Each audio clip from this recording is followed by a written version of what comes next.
Thanks. We do know tonight all 3 of the law enforcement officers are on suspension. Yeah, and we asked the sheriff to clarify, what does suspension look like? Yes, there is protocol.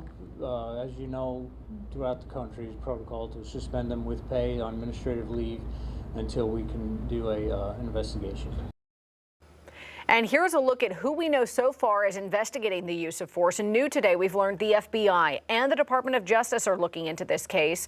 The Crawford County Sheriff says his department is doing its own internal investigation, as is Arkansas State Police. Tonight, we're also hearing from Governor Asa Hutchinson, who held a news conference this afternoon speaking on the excessive force investigation. 5 News reporter Michael Wilson listened in as the governor spoke about this. Now he is joining us live with more on this. And Micah, he says the response from the officers in this video is not consistent with the training they receive as certified officers. Yeah, Darren and Erica, and during that news conference, you could tell that Governor Asa Hutchinson was visibly disappointed. You could see it in his face and hear it in his voice. Now, he calls the actions of the officer and 2 sheriff deputies reprehensible and says that it does not align with the training for certified officers. He also mentioned the summer of 2020, and after that, those protests which called for police reform, how Arkansas increased training for law enforcement officers statewide.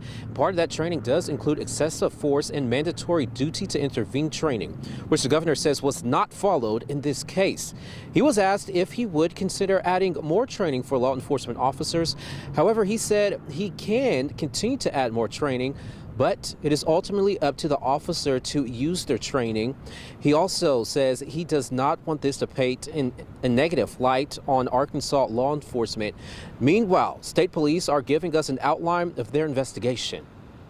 This is not what our law enforcement community represents. It's not the proper response. It's going to take some time. They're out there working right now to gather the facts and the evidence.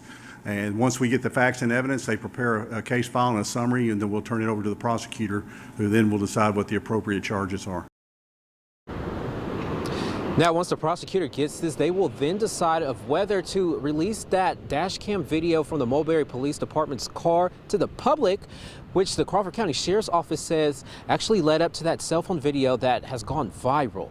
For now, we're live here in Crawford County, covering news where you live. Michael Wilson, 5 News. All right.